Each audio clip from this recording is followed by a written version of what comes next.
엘리? 뉴욕은? 원래? 어떡해. 안녕하세요. 정신줄 놓고, 씨. 오랜만에 와인 마셨더니. 안녕하세요. 건축하는 독해입니다. 안녕하세요. 원래입니다. 기자입니다. 자코입니다. 진짜 오랜만에 건축 독해가 돌아왔습니다. 네. 지난 12월 5일 날 굉장히 유명한 월드 페이머스 건축가인 프랭크 게리가 죽었죠. 향년 96세로 돌아가셨어요. 원래 토론토 출신의 태생이었는데 미국으로 넘어와서 이제 미국을 대표하는 건축가로. 별걸 다 알아? 네. 그 정도 기본이지, 진짜. 미국보다는 그냥 북미를 대표하는. 그렇죠. 네. 그래서 프랭크 게리의 서거? 서거라고 너무 큰 용어인가요? 정충도 네. 아닌데, 씨. 네. 죽음을, 기념해서. 기념해서? 아니야. 네. 추모하면서. 추모하면서. 추모하면서. 와인 먹지 마! 그러니까. 정신 차려! 원래! 정신 차려!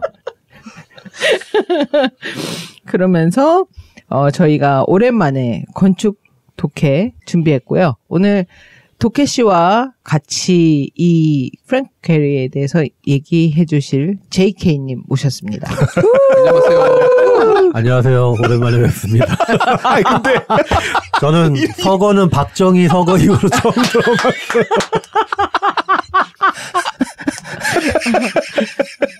아니 어떤 사람한테는 서거할 수 있잖아요. 그거 굉장히 그죠. 개인적인 거 아닌가요? 그럼요. 그렇죠. 네. 알겠습니다. 네. Death of Frank Gehry. 예. 워낙 건축계에서는 큰 인물이셨었기 때문에 한번 짚고 넘어가는 시간을 가져보자는 재촉이 있어서 이렇게 건축 독해 시간에 준비를 했고요. 집에 가구도 마련하시고. 네, 제가 게리 가구도 마련하시고. 네, 프랭크 게리가 죽기 전에 제가 몇 가지 그 디자인한 거를 좀 오더해가지고 돌아가신 다음 날 딜리버리 됐더라고요. 네, 그 골판지요?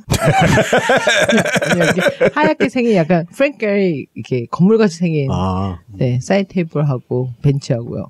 뭐 이렇게 얘기를 하다 보면은 그 프랭크 게리가 그냥 그 건물 프로젝트뿐만 아니고 여러 가지 오브젝트 한 디자인한 것들도 좀 얘기가 나올 것 같은데 이제 가구는 사실 프랭크 게리가 유명해지기 전에 한참 전에 시작했던 디자인 프랙티스였었어요. 그걸 먼저 했었구나. 네, 그런데 그게 결국엔 잘 안 됐지. 잘 안 돼가지고 시작한 게 설계 사무실이었어요, 사실은. 그래도 뭐 이렇게 뭐 연대기를 일단은 돌아가신 분이시고 그러니까는 이분의 바이오에 대해서 얘기를 하다가 그 가구 얘기도 나올 것 같은데. 네, 건축가와 가구, 액세서리 이런 거는 약간 뗄래야 뗄 수 없잖아요. 아니 뭐 뗄 수도 있어요. 모든 건축가가 다 그런 걸 하는 건 아니니까. 예, 그러면은 그 간단한 이분이 어떤 배경에서 자라나셨고 어떤 프랙티스를 하셨고 어떤 것들을 시도했었고 성공했었고 실패했었고 뭐 기타 등등등 그런 걸 얘기하는 걸로 시작을 할게요. 그 뭐 다들 아시다시피 굉장히 장수를 하셨죠. 거의 100년을 사셨는데 96세? 야. 몇 년생인 거야? 그 1928년. 29년. 29년. 자, 미안해 욕하고 싶었나 봐. 메모 들어가세요. 생일이 2월 28일입니다. 네. 원래랑 같은 날. 미친 거 아니야? 뭐 윤달 이런 거예요? 오 마이 갓. 아니야. 28일이 아니구나. 내 생일이 2월 28일이 아니야. 어떡해. 비슷해. 일로 와. 그 봤자. 미친 거 아니야? 3일 차이. 죄송합니다. 오늘 녹음은 급하게 취소로. 마이크 내리시죠. 네. 그러니까 며칠 차이 안 나. 이상하게 28일이 아니고. 그래서 같은 달. 네, 같은 달. 3일 차이 나잖아. 3일 좀 봐줘. 미친 거 아니야? 와인 마시지 말걸. 네, 그래서. 본인 생일 성대하게 했는데. 원래랑 생일이 비슷한, 같은 날은 아니고 비슷한, 며칠 차이 안 나는, 2월 출생이신데, 그니까 29년생이시니까는 진짜 장수하신 거죠. 네. 음력으로 하면 같을 수도 있어요. 맞아. 안 같아. 그리고 원래가 얘기했던 것처럼 캐나다 토론토 출신이시고 그 게리가 원래 본명이 아니에요. 뭐 아시다시피. 몰라요. 원래 본명은 골드버그? 오. 오케이. 약간 전형적인 주이시 이름인데요? 맞아요. 주이시죠. 주이시 집안에서 태어난. 버그라서 게리로 바꾼 거예요? 근데 그 이름을 바꾼 이유가, 그러니까 29년 출생이시고, 그러니까는 세계 전쟁을 월드워 1 끝나고 출생하신 거고, 그리고 한참 20대는 이제 2차 세계대전이 있었던 그 시기를 지나셨잖아요. 그래가지고 뭐 나중에 이제 결혼도 하시고 뭐 그러는데 첫째 부인이 이름을 바꾸자. 그러니까 이 젊었을 때 그 엔타이사메티즘 때문에 좀 다구리도 몇 번 당해보고 그 주이시라는 이유 때문에 그래서 이런 걸 이제 아이들한테까지 전해주고 싶지는 않다. 그치. 그래서 이제 라스트 네임을 개명을 합니다. 결혼 후에. 이름 좋았는데. 그래서 베르그가 산이잖아요. 금산아요, 금산. 골드베르버그. 근데 프랭크 골드버그보다는 프랭크 게리가 훨씬 낫죠. 게리가 좀 더 폼이 나긴 하지. 그래서 그 원래 본명은 그거였었는데 그래가지고 이제 그 미츠바라고 그러잖아요. 그 뭐라고 그러죠? 그 성년식. 성년식. 그때까지는 이제 계속 그 주이시 이름을 쓰다가 나중에 이제 결혼을 하고 나서 그게 아마 저거쯤이었을 거예요. 아마 첫 번째 결혼을 하고 LA로 돌아와가지고 이제 세르를 할 때 그때쯤 해가지고 이제 개명을 게리로 하게 되거든요. 그러니까 그 배경이 그런 그 주이시로 태어나서 겪게 됐던 그런 젊은 날의 여러 가지 안 좋았던 기억들 그런 것들을 떨쳐버리기 위한 몸부림이었던 뭐 개명이었다. 뭐 그런 게 있었죠. 이제 양반이 나중에 그러니까 토론토 출신인데 가족이 이제 다 미국으로 이민을 와요. 그 이민을 왔던 배경에도 엔타이사미티즘에 대한 진짜 그런 게 있어요. 그래서 그 부모님들과 조부모님들까지 전부 다 좀 떠나서 자유의 땅으로 가자. 그래서 그러니까 그런 안 좋았던 경험들이 다 이제 그 토론토 주변 캐나다에서 그런 것들을 겪게 되거든요. 그래서 이제 딴 나라로 갑시다. 그래가지고 넘어온 게 이제 미국이었고 미국에서도 좀 리버럴한 캘리포니아로 정착을 하게 되죠. 그렇게 해서 넘어왔던 게 47년입니다. 47년이니까는 2차 세계대전이 끝나기 전이었어요. 그렇죠. 6.25 나오기 전. 그때 이제 그 월남을 한 거죠. 쉽게 말하면 토론토에서 남쪽으로 내려와서. 그렇지. 예, 난 또 추워서 온 줄 알았지. 그것도 나름 되네. 그치. 월남 한다는 게 남쪽으로 간다는 게 보통 그런 의미가 있잖아. 캘리포니아 볕 좋은 데로. 그래서 이제 그 47년에 왔으니까 29년생이시고 47년이니까 20대잖아요. 20대 이제 18, 17 요때 이제 캐나다에서 LA로 넘어오게 되는데 이때부터 이제 온갖 일들을 하기 시작합니다. 온갖 일들을 하는데 그 일 중에는 뭐 제가 이거 준비하면서 뭐 구글에도 찾아보고 뭐 그 사람 스토리들이 많잖아요. 근데 이 양반이 인터뷰한 것들이 굉장히 많아요. 그래서 유튜브로 남아있는 것들이 되게 많거든요. 그런 것들을 보다가 알았는데 처음에 자기가 했던 직업이 택시가 아니고 그 트럭 드라이버였대요. 트럭 드라이버여가지고 일종이었나 보네. 일종이었던 거지. 그래서 커머셜 라이센스. 커머셜 라이센스를 디테일하다 디테일해. 트럭 드라이버로 자기 그 돈벌이를 했었고 그래가지고 처음에 대학을 갔던 게 LA 시티 칼리지.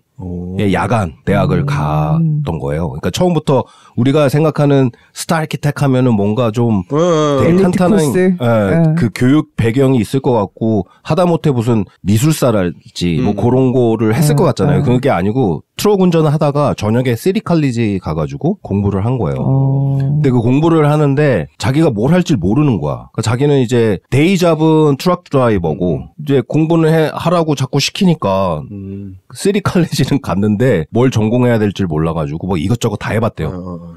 다 해봤는데 뭐 케미스트리도 해봤다가 세라믹도 해봤다가 뭐 여러 가지를 막 했다는 거죠. 세라믹도 또 해봤네. 네, 뭐 그리고 만드는 거 그런 것도 하고. 근데 그러면서 도대체 어느 날 이제 현타가 온 거죠. 20이 조금 넘어가면서 내가 이러면서 평생 살 수가 없는데 내가 뭘 좋아하는지도 모르겠고 진짜 한번 좀 심하게 좀 고민을 해보자.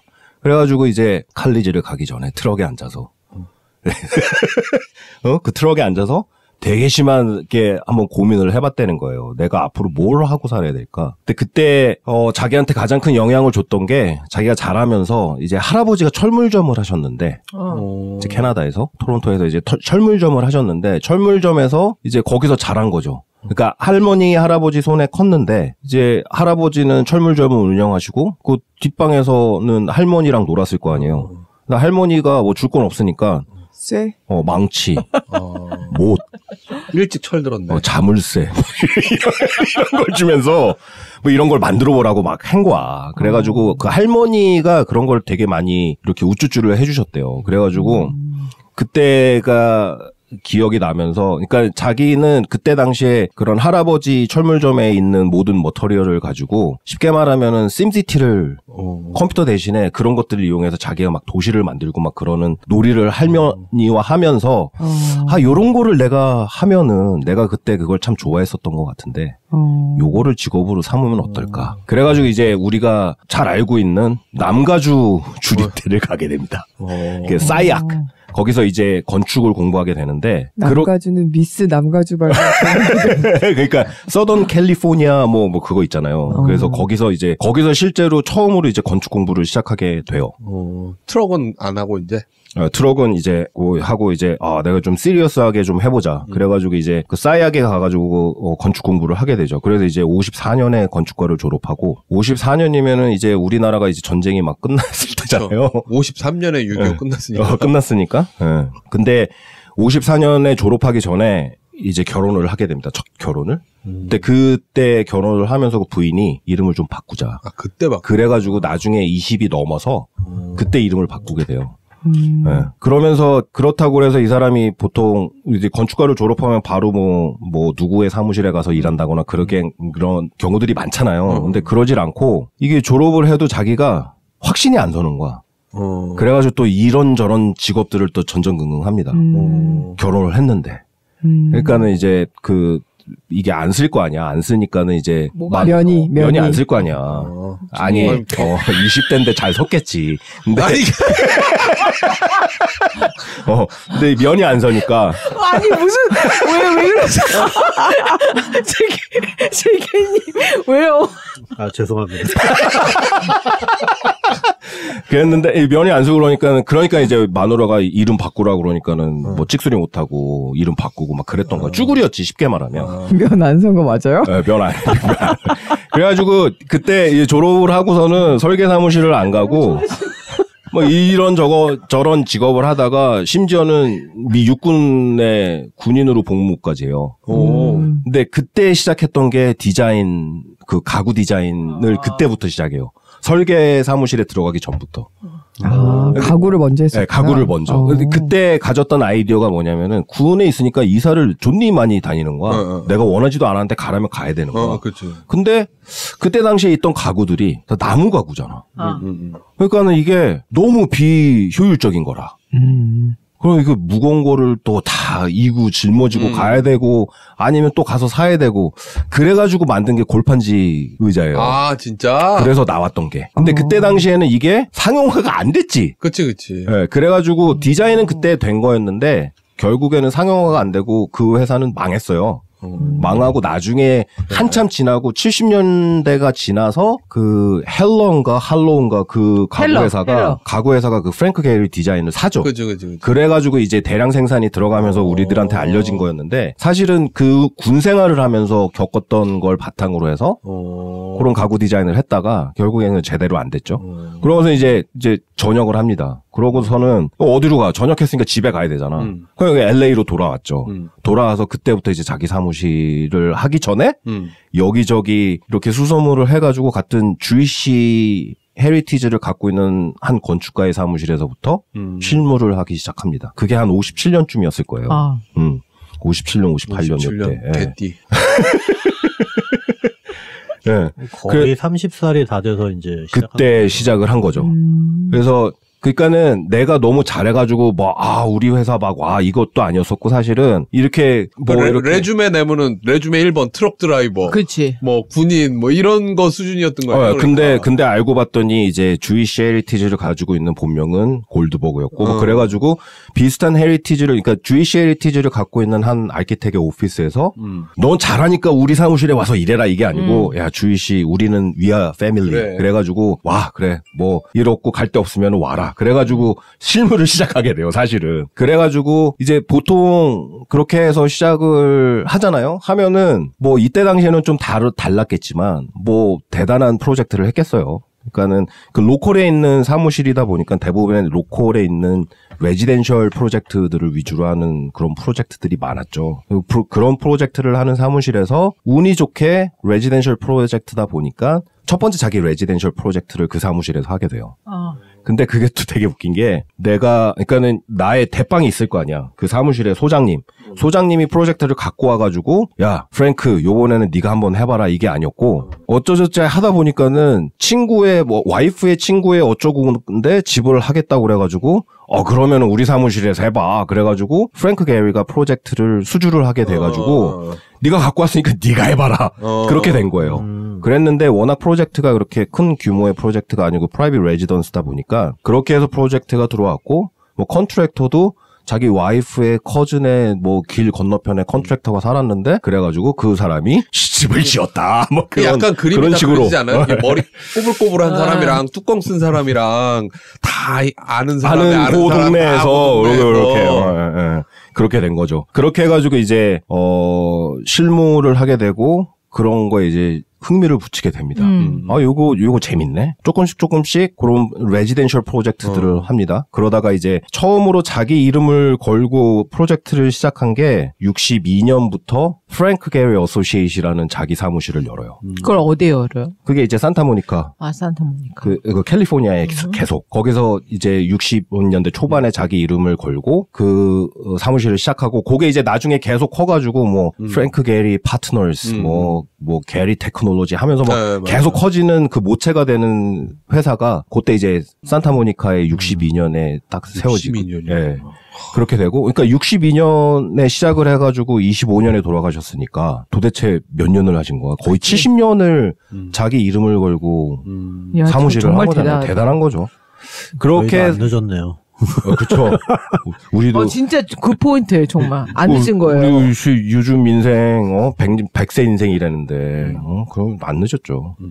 그렇게 해서 이제 62년에 자기 사무실을 시작하게 되고, 뭐, 그때 사실은 뭐 작품 뒤져보고 이래 보면은 그닥 막 눈에 들어오는 건 없고. 맞아요. 네. 저도 다 기억은 안 나는데 수업 때였나 뭐 발표하는 건데 되게 구하기 힘든 초기 작품들 사진을 봤거든요. 정말 동네 지나가다 볼 수 있는 여느 그 상가 건물과 다름없는 게 초기 작품들이었어요, 진짜로. 별로 그냥 빵빵이 창이 있고 그냥 산타모니카 그 베니스 거기가 이제 해변가잖아요. 그리고 또 그 동네가 굉장히 저도 가봤거든요. 아마 내가 본 것 같기도 하고 프랭크 게리의 집을. 근데 동네가 진짜 힙해요. 그냥 반은 다 수영복 입고 돌아다니는 사람들이고 서퍼들 그리고 비키니 입고 돌아다니는 그냥 우리가 그래서 힙한 거. 주소가 어디라고요? 그리고 JK는 이런 멘탈로 오셨어요 정말. 좀 기다려줘. 프리스토퍼이신 분이 캐릭터가 갑자기 진개되는 느낌이. 그리고 이 동네는 그게 위드가 합법화되기 전에부터 그냥 공공연히 그냥 길에서 펴도 전혀 문제가 안 되는 그런 동네예요. 굉장히 프로그레시브한 동네고 이런 동네였는데 이런 동네에 이제 프랭크 게리가 이제 자기 신혼집을 마련해가지고 그거를 이제 한 몇십 년에 걸려서 조금씩 고치기 시작합니다. 근데 그게 이제 대중의 관심과 그 프레스의 관심을 받기 시작한 게 70년대 중반에 들어서면서부터 근데 그때가 이제 두 번째 이혼하고 두 번째 결혼을 하고 나서 그런 일들이 벌어지거든요. 그 집이 그러니까 두 번째 결혼한 집이에요? 두 번째 결혼하면서 두 번째 결혼 그 신혼집으로 그렇게 해가지고 셀을 한 집을 그러니까 두 번째 결혼을 하면서 그 집을 마련을 한 거죠. 그래가지고 뭐 그때 당시에 5만 불인가 주고 샀대요. 오 마이 갓. 그 집을. 근데 70년대 중반에. 근데 지금 그러면서 이 사람이 자꾸 뭐가 늘어나니까는 그 옆집도 사고 뒷집도 사고 맞아. 그래가지고 지금은 그 랏이 4개 집인가 3개 집인가 랏을 차지를 한대요. 완전 빌리지겠네. 진짜. 근데 지금은, 그러니까는 돌아가신 것도 여기에서 돌아가신, 내가 알기로는 여기서 이 집에서 돌아가신 게 아니고, 그러니까 이 집이 사람들한테 너무 주목을 받은 거예요. 맞아. 지금까지도. 그래서 그 집에서 계속 굉장히 오랫동안 사셨지만 돌아가신 거는 제가 알기로는 이 집이 아니고 그 산타모니카 베니스 주변에 또 다른 집이 있대요. 거기서 돌아가신 걸로 알고 있거든요. 네. 근데 하여간 그 집이 이제 사람들에게 굉장히 많은 주목을 받으면서 도대체 저 집 누가 한 거야? 맞아. 하면서부터 이제 프랭크 게리라는 사람이 로컬에 프랭크 게리라는 아키텍이 있는데 이런 사람이 한 거래. 해가지고 이제 사람들의 주목을 받게 됩니다. 그러니까는 이게 전형적인 굉장히 프로그레시브한 동네지만 거기에 되게 이상한 집이 서 있는 거야. 그 이상한 집을 누가 했을까? 우리가 흔히 생각하는 이 서버얼반의 그런 어떤 그 타이폴로지하고 너무 다른 집인 거지. 근데 그런 걸 도대체 누가 했을까 수소문하고 막 뭐 그때 당시에 여러 가지 그런 예능 프로라고 해야 되나? 뭐 그런 거 있잖아요. 뭐 이상한 집 찾아서 뭐 막 두발, 하고 뭐 두발 하는 이런 거, 뭐 매거진 그런 거 뭐 있고. 하면서 네. 세상에 이런 일이 세상에 이런 집이 뭐 이런 거지. 무너진 듯한 집에 사는 사람이 있다. 막 이러면서 막 그래가지고 그런 식으로 이제 그 집이 주목을 받으면서 이 아키텍은 도대체 누구냐 하면서부터 이제 주목을 받기 시작해요. 그래서 그랬더니 이 사람이 이런 토론토 출신의 사람인데 여기 와가지고 정착을 한 프랭크 게리라는 프랭크 골드버거였는데 게리로 이름을 바꾼 그런 건축가다. 근데 이 사람이 하는 걸 보니까는 되게 신기한 거야. 그러니까는 되게 굉장히 오디너리한 머터리얼인데 맞아. 어디에서든 흔히 구할 수 있는 머터리얼인데 그걸 가지고 이런 집들을 하니까는 사람들의 관심을 받기 시작하는 거죠. 그러면서 이제 점점 더 이상한 쪽으로 이렇게 막 가기 그러니까 시작하는데 뭐 무슨 신기한 건축을 했다고 막 뭐 어디서 신기한 물건을 갖고 온 게 아니라 마치 홈디포에서 살 수 있는 재료인데 예를 들어 펜스인데 이 펜스를 가지고 그냥 펜스로 안 쓰고 막 이렇게 위에다 뭘 쳐놨어. 뭐 이런 식으로 이렇게 살짝 비틀어서 도대체 저 짓은 왜 해놨지? 뭐 약간 그런 거를 그냥 살면서 계속 이렇게 덧붙여요. 그러니까 설명서대로 안 하는구나. 설명서를 안 읽어가지고 그런가. 약간 좀 덕지 느낌이죠. 덕지. 맞아. 계속 그냥 살면서 덕지. 그냥 주말에 심심하면 여기 뭐 하나 더 붙여볼까 이러고 그냥 붙인 느낌으로 계속 그런 느낌으로.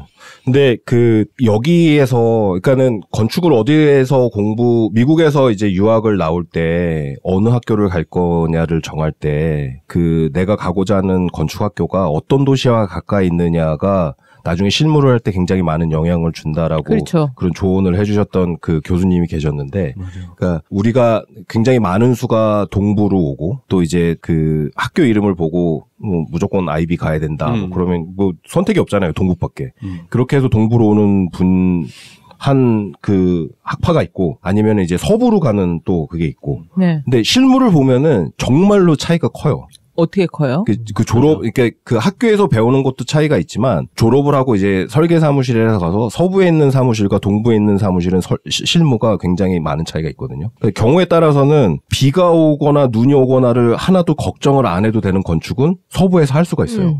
근데 동부는 사계절을 고민을 해야 되고 그런 그 제약이 생기고 기후에 따라서. 근데 서부는 약간 그런 거를 무시해도 가능한 건축들을 실무에서 할 수가 있는 거야. 그러니까 그거를 그냥 학교 스튜디오에서만 깨작깨작해서 하는 게 아니고 실제로 졸업하고도 그런 걸 할 수 있는 데가 서부. 그래서 훨씬 더. JK님이 보시는 서부와 동부의 차이는 어떤 게 있을까요? 건축적으로? 일단 아시다시피 이제 단열 같은 거 있잖아요. 그러니까 건축적으로 봤을 때 이제 그런 온도 변화에 적응해야 되거나 그런 게 상당히 좀 건축에 영향을 많이 미치는데 서부는 그런 거에서 상당히 자유롭죠. 예, 그래서 뭐 예를 들어서 뭐 유리를 많이 쓴다거나 그런 것도 그렇고 그래서 한국 건축도 생각해 보시면 상당히 좀 폐쇄된 게 많잖아요. 벽도 그렇죠. 되게 두껍고. 네. 봄, 여름, 가을, 겨울이 있어요. 결국에는 이제 기후가 건축에 진짜 많은 영향을 미쳐요. 그래서 제가 지금 말씀 들으면서 생각해 본 게 게리가 동부에서 일을 했으면 게리하우스는 나오지 않았겠구나 하는 생각을 좀 방금 했어요. 그런 실험적인 레지덴셜은 안 나왔을 가능성이 골드버거 높죠. 하우스 나왔겠죠. 골드버거 하우스. 저기 햄튼 옆에 골드버거 하우스. 완전 말대.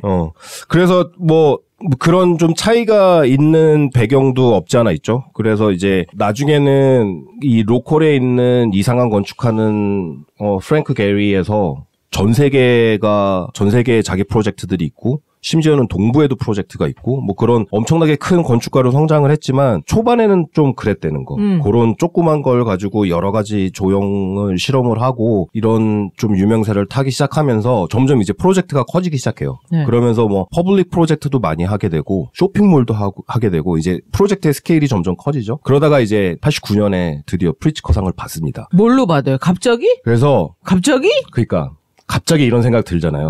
가장 큰 프리츠커상은 어떤 한 프로젝트를 상대로 평가를 해서 주는 상이 아니에요. 그러니까 그 사람이 여태껏 했던 일관적인 내지는 여태까지 했던 건축의 실험, 건축의 여행, 건축의 여정을 높이 평가하는 게 이제 프리츠커상인데 요때 89년도까지만 해도 프랭크 게리 하면 딱 떠오르는 지금의 건물이 나오기는 사실 직전이라고 보는 게 맞거든요. 그 뭐지? 가구 회사 그거 여러 개 지은 거 있잖아요. 하디드도 비트라 그거 비트라 뮤지엄. 비트라가 그게 훨씬 뒤에요. 비트라가 네. 프리츠커 전 같은데 저는 잘 모르겠었는데. 아 그런가? 네. 비틀어서 비트라예요? 아니, 그러니까 거기 가면은 건물들이 다 비틀어져 있어. 네, 다 비틀어져 있는. 하디드가 거기 소방서 했는데 소방서도 비틀어져 있고 약간 그때 이제 한참 헤르조그 드미온도 여기 뭐 했죠? 네, 여기 뭐 했죠. 근데 오히려 그거는 좀 나중이죠. 그런가? 뭐 하여간 그때 그래서 그때 이제 뭐 프리츠커상을 그 찾아보시면은 그 프랭크 게리에는 프랭크 게리의 자택이 대표적인 작품으로 딱 정해져 있어요. 아직까지 그거밖에 없었구나. 네. 뭐 그러고 있다가 이제 그 이후부터 80년대 후반에 들어가면서 89년에 받으셨고 이제 80년대 후반 90년대로 들어가면서 우리들이 알고 있는 그런 프로젝트들이 막 나오기 시작하죠. 뭐 그러면서 내가 진짜로 가보고 싶은 빌바오 말고요. 저기 그 프라하에 있는 댄싱. 그게 그 건물이 90년대 초 같아요. 네, 90년대 초반에 나왔어요. 그게 빌바오보다 먼저. 나 프라하 가봤는데 나 거기 안 가봤는데요? 오픈이 된 게 96년으로 나오거든요. 이제 96년에 그 댄싱 빌딩이 나오고 97년이 빌바오가 나오고 그러면서 이제 점점 이제 막 그냥 막 비틀어지기 시작하죠. 오히려 그러니까 유럽에서 더 약간 좀 불렀던 것 같아요. 어떻게 영업을 했는지 모르겠는데 제 기억에 89년, 90년대 이때가 해체형들이 나오잖아요. 그래갖고 종이로만 그리던 해체형들을 모아가지고 컬럼비아 학장 있어요. 예전 컬럼비아 학장. 네.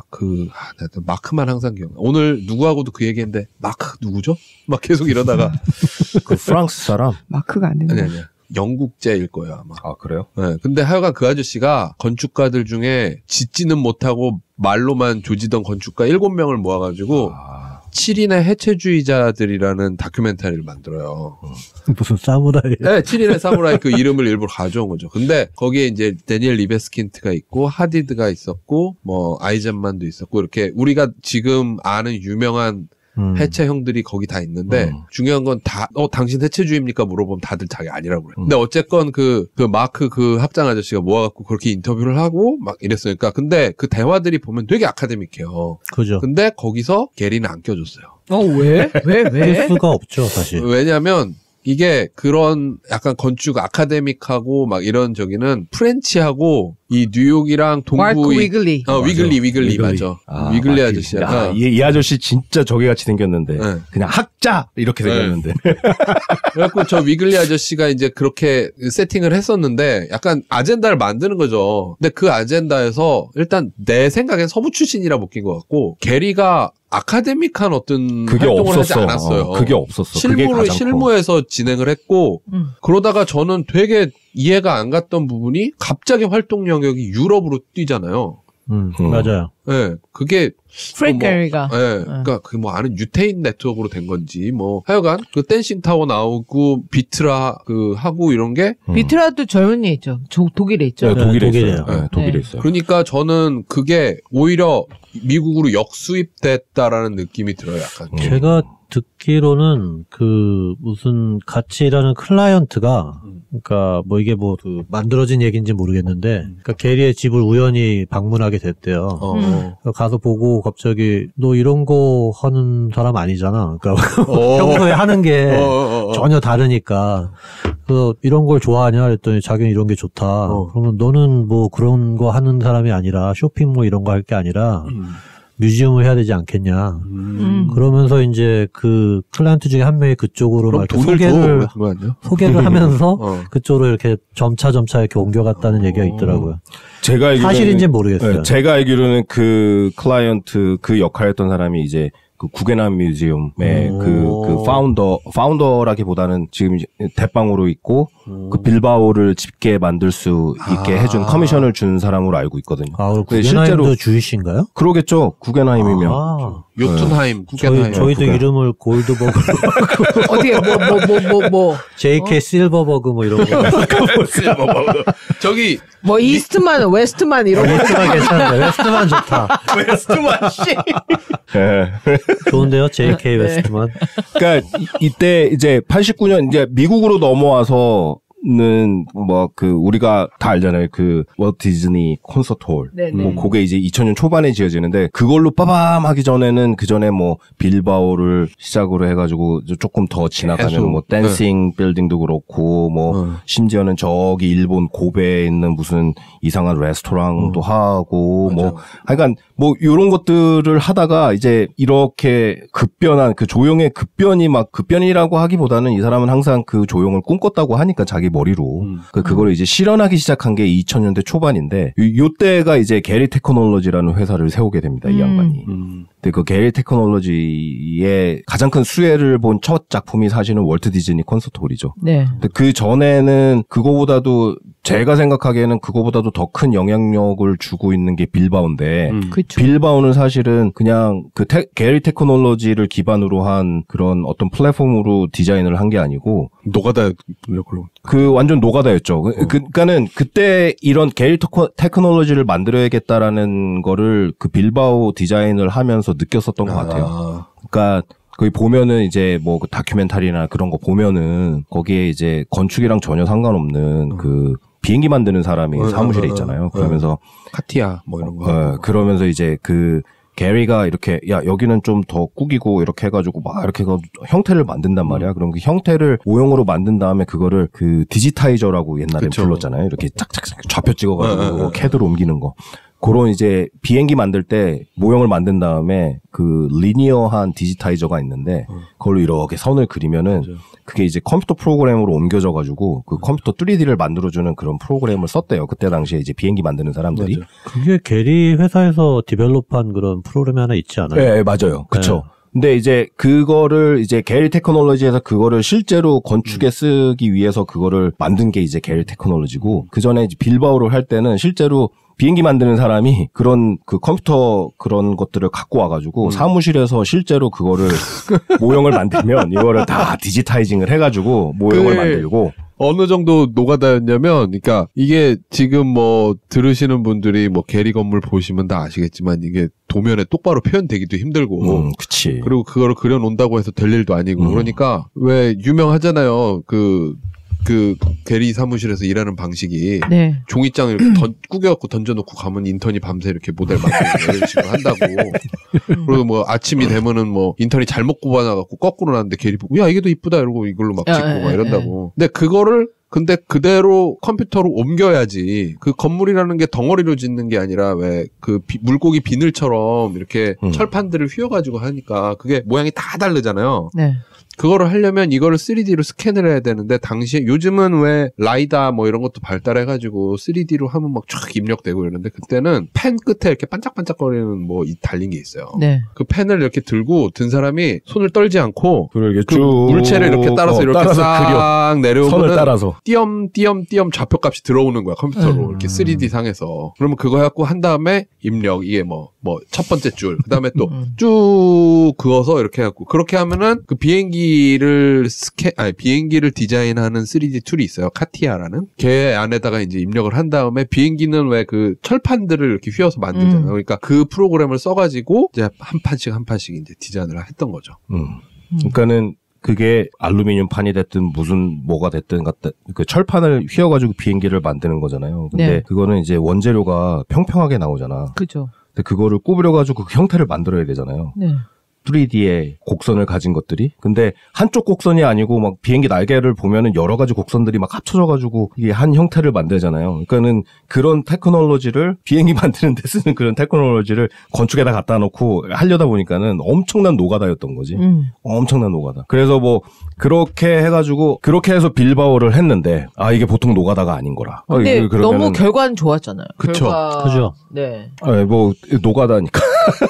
아니 근데 노가다가 물거품이 될 수도 있는데 빌바오는 솔직히 말해서 그거는 완전히 근데 뭐 그거는 항상 뭐 우리처럼 실무를 하는 사람들도 건물은 서 있는데 그 프로젝트를 가면은 아 이거는 조금만 이렇게 했으면 더 좋았을 걸. 아 요거는 그냥 여기다 힘을 안 줬어도 됐는데 왜 쓸데없이 여기다 힘을 줬을까? 뭐 이런 생각들을 계속 하거든요. 그러니까 프랭크 게리도 그 빌바오가 엄청나게 잘 돼가지고 뭐 빌바오 이펙트라는 얘기로 한참 그 20세기를 지나가는 그 시기에 그 다 망해져가는 도시에 옛날 생각 많이 난다.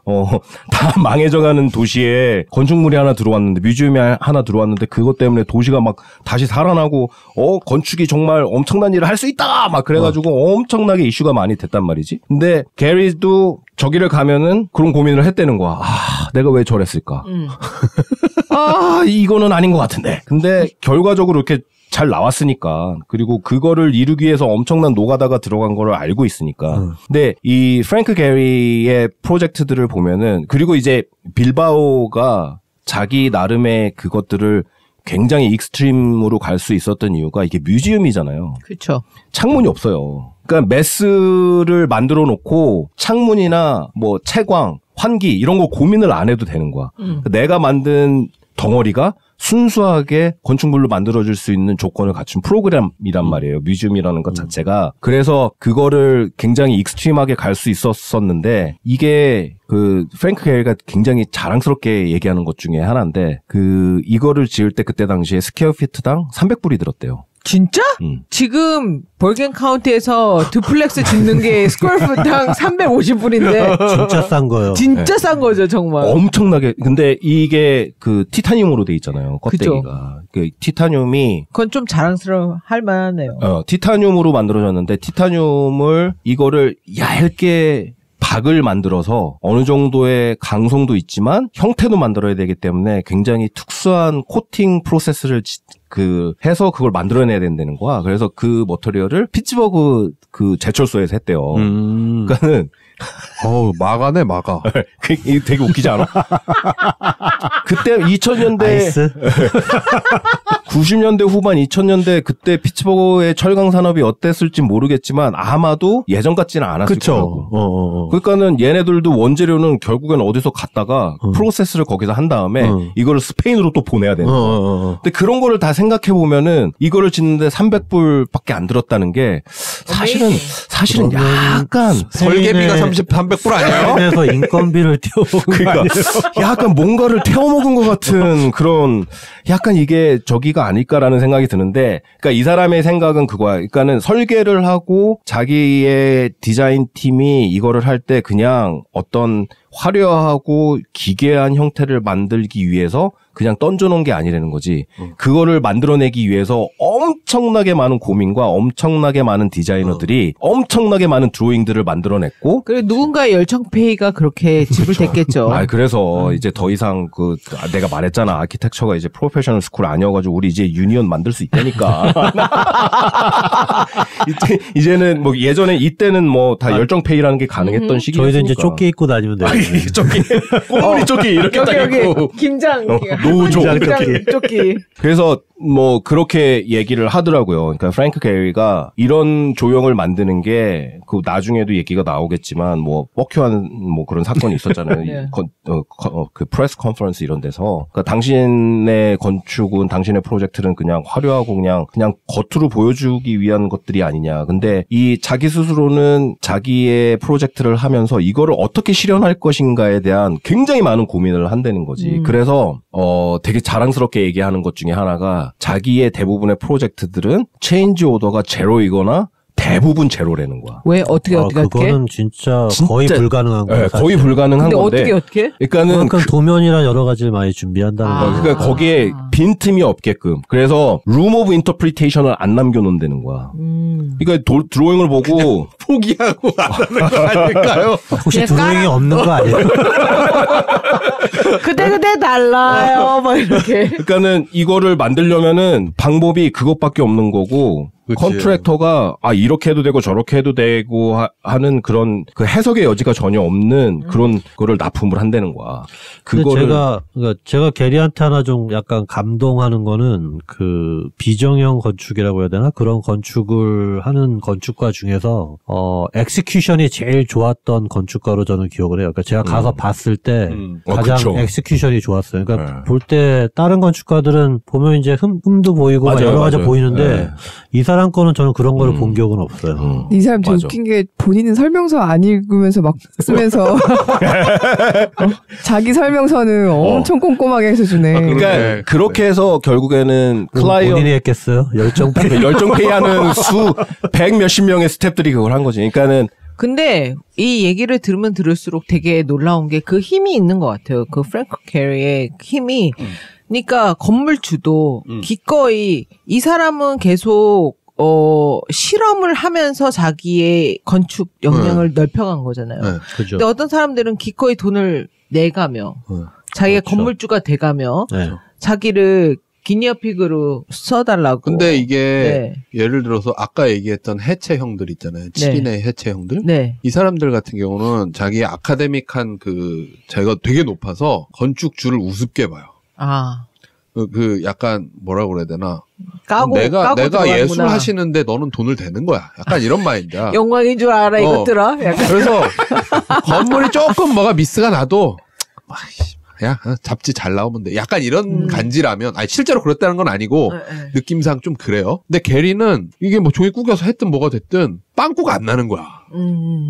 그 솔직히 말하면 좀 둔탁해요 건물이. 네. 이게 그리고 느낌이 사실은 비도 새고 막 이런 좀 문제 좀 네. 있잖아요. 그런 거 그러긴 뭐 했죠. 네. 근데 어찌됐건 저는 이 게리라는 사람의 되게 위대한 점은 똑같이 아까 비슷한 건데 그 건축하는 사람들이 많이 보는 비싼 책이 있어요. 스페인산 네. 엘크로키라는 책이 있어요. 네. 되게 크고 3개월마다 한 번씩 책이 나와요. 그러면 건축가 하나를 그냥 조져가지고 나오는 책이에요. 네. 그리고 도면도 있고 막 사진도 막 그렇게 나오는 책인데 다른 건축가들은 다 이렇게 보면은 약간 고개 이렇게 들고 약간 이렇게 역광바닥 이러고 사진 찍고 뭐 이런 거거든요. 예술하는 거. 네. 프랭크 게리는 표지 사진에 네. 하이바 쓰고 있는 걸 딱 올려놨어요. 좋다. 내가 왜 하이바를 그랬던 모으는 것 줄 같다. 알아? 내가 하이바를 모으는 이유가 있어 내가. 그러니까 저는 딱 약간 그걸 이거 되게 상징적인 걸 표지에 쓸 거 아니에요. 그쵸. 그냥 하는 것도 아니고. 그리고 표지 컨펌 했을 거 아니야. 이거 해도 돼요. 이렇게 했을 거 아니야.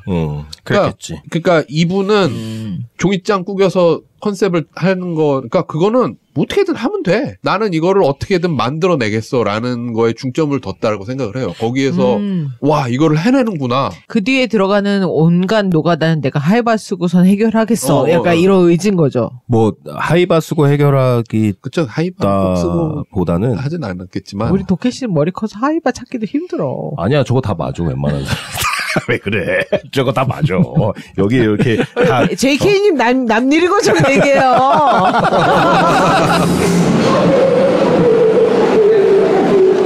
어쨌든 이게 뭐 여기까지만 얘기하고서는 그냥 입으로 넘어가도 될 것 같아요. 예전에 제가 대학원 다니던 시절이었는데 그때 뭐 어쩌고 저쩌고 해가지고 교회에서 경제학을 하시는 교수님을 만난 적이 있었어요. 그때 그 경제학을 하시는 분이 얼마 전에 자기가 페이퍼를 하나 썼다는데, 그러니까 제가 건축과 다니고. 그러니까 건축가에서 공부하고 있고 뭐 그러니까는 자기가 요번에 건축가 되게 유명한 오피스 둘을 대상으로 해가지고 페이퍼를 썼다는 거야. 그래서 제가 경제학이랑 그거랑 무슨 상관인데 어떤 페이퍼를 쓰셨어요? 그랬더니 자기가 그 프랭크 게리의 오피스하고 램 쿠라스의 오피스가 피 스트럭처가 어떻게 돼 있고 걔네의 납품에 대박. 걔네는 어떤 것들이 컨트랙에 들어가는지를 분석을 했다는 거야. 재밌는데요? 우와, 재밌다. 프랭크 게리 그러면서 하는 얘기가 프랭크 프랭크 게리의 그 오피스는 이 게리 테크놀로지를 바탕으로 한 그래서 자기의 조형을 서포트해 줄 수 있는 그런 플랫폼을 갖고 있잖아요. 네. 그게 이제 뭐 비행기 만드는 프로그램 무슨 여러 가지 3D 스캐너를 조합해가지고 디지타이징하는 방법 그래서 종이를 구겨서 이렇게 던져놓으면 그거를 이렇게 스캔을 해가지고 실제로 도면으로 만들어내는 플랫폼이 있단 말이야. 그러면은 프로젝트를 계약을 할 때 그거를 통으로 계약을 한대요. 그래요. 무슨 얘기를 하냐? 턴키로. 턴키가 아니고 통으로 계약한다는 얘기가 통키요? 피구왕? 피구왕?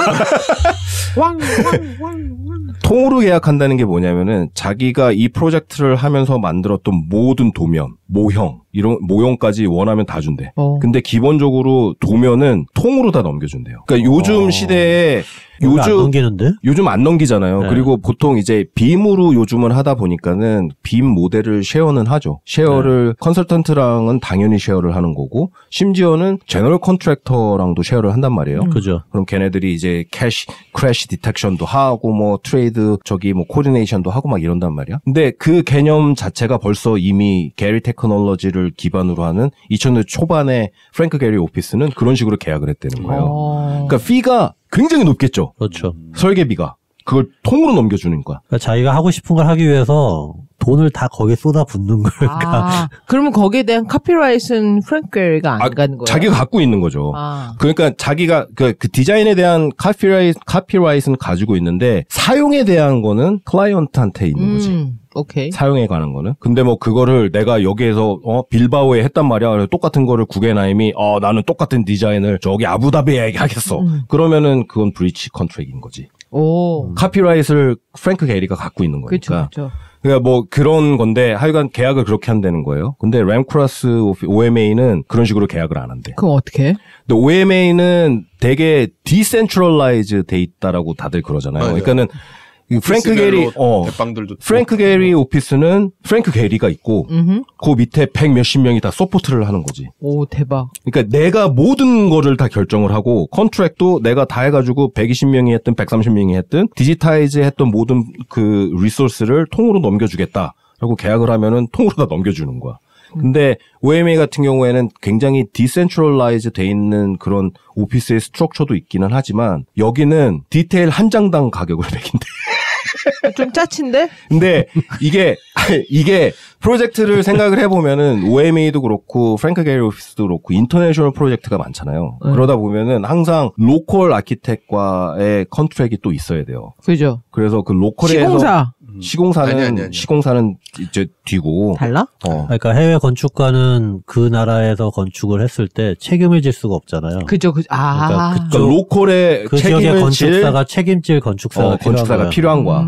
그런 식으로 이제 이 두 오피스 둘 다 인터내셔널 프로젝트를 많이 하다 보니까 누구랑 파트너를 하는지가 굉장히 중요하잖아요. 근데 OMA 같은 경우에는 그런 식으로 해가지고 굉장히 많은 그런 것들을 정권을 많이 넘겨준대요. 그 로컬한테. 그래서 얘네들은 로컬 프랭크 게리 오피스도 마찬가지겠지만 그 정도의 퀄리티가 되는 로컬 아키텍은 OMA는 굉장히 필요로 하는 거지. 굉장히 많이. 그래서 뭐 이거를 이렇게 하고 싶은 데가 아니고 당신의 의도가 뭡니까 물어보면은 나의 의도는 이거야라를 보여주는 디테일들을 장당 아니면 디테일 하나당 가격을 매긴대요. 그러니까 짜친다고. 그러니까는 처음에 이렇게 딱 컨트랙을 했을 때 게리는 뭐 피가 예를 들어서 밀리언에 시작해 똑같은 프로젝트인데 근데 OMA는 500,000밖에 안 될 수도 있어. 근데 거기에서 계속 오디션이 붙는 거야. 그러면은 정말 그러면은 이게 그냥 좋다. 눈덩이처럼. 그러니까는 이 사람이 생각하는 그러니까 경제학자가 봤을 때 프랭크 게리와 램크라스의 OMA가 프로젝트를 어떻게 어프로치하는지를 분석을 한 거예요. 너무 상반된 케이스인 거죠. 굉장히 그러니까 둘 다 어떤 스타 아키텍의 반열에 있지만 이 둘의 그 컨트랙을 하고 자기의 프로젝트를 엑스큐션하는 방법이 너무 다른 거야. 그러니까 그 다르다는 게 굉장히 흥미로웠던 거지. 그러니까 게리는 처음부터 차를 풀옵션 으로 팔고 그런 그다음에 거죠. 렌쿠라스는 이제 기본 모델이라고 하고 깡통차부터 시작해서 이제 계속 붙이는 거네요. 서브스크립션으로 해야 되는 거고 막. 그치. 가죽 시트 할래? 스피커 업그레이드 이쯤 할래? 되면은 엉뜨 할래? 이쯤 되면은 그 이태리 가죽으로 해야 되는데 막 그러면서 이렇게 막 계속 선루프 아니면 스포츠 문루프 뭐 패키지도 이런. 하고. 그래서 이 그 스타 아키텍의 오피스도 이런 다른 방식이 있다라는 거. 그러니까 뭐 나중에 또 다음 회로 넘어가서 얘기 또 나오겠지만 이 네. 스타 아키텍과 에고와 디자인과 엑스큐션과 이런 것들의 이 수많은 그 인터레스트의 컨플릭이 어떤 방법으로 그거를 풀어서 프로젝트를 진행시킬 것이냐에 대한 태도가 나는 이게 되게 극명하게 있다고 봐. 아직 그러니까 우리 프랭크 그 게리의- 얘기 하지도 않은 거죠? 그쵸. 하지도 네, 않은 거죠. 그럼 빨리 네. 끝내고 다음 회로 갑시다. 네, 그럽시다. 아, 벌써 끝나요? 뭐, 네. 지금 지금 저는 제일 시간이 많이. 감동 깊었던 거는 아까 그 생일 얘기였어요. 2월 25일이에요. 아씨, 이 양반 좀 3일만 일찍 태어나시지. 아, 2월 달도 아니에요? 2월 달이에요. 2월 25일. 아, 6월로 들어 좀. 예, 그러면은 계속 생일은 우리 있고 누군가하고는 같겠죠, 뭐. 누군가하고는 같겠지. 그래서 이제 계속해서 프랭크 게리의 프로젝트와 보통 제 생일이 대통령 취임식이었어요. 2월 25일. 아. 네, 근데 박근혜 이후로 바뀌었어요. 바뀌었지. 이런. 네. anyway, 1부는 여기까지 하고, 프랭크 게리 2부 곧 돌아옵니다. 예. Stay tuned! 이분은 건축 곡해. 네. 이거 오케이. 조금 더 이렇게 프랭크 게리 얘기를 하다가 곡해로 넘어가서 네, 네. 곡해를 또 3부로 해가지고 네. 우리 그냥 네. 뽕을 뽑는 걸로. 네. 좋습니다. 프랭크 게리 너무 매력적이고 얘기할 게 그렇죠. 많아요. 재밌어요. 네, 좋아요. 그럽시다. 그러면 저희 2부로 다시 돌아오겠습니다. 저는 건축하는 도쿄였습니다. 원래였습니다. 이제였습니다. 작고였습니다. 건축하는 JK였습니다. 예, 감사합니다.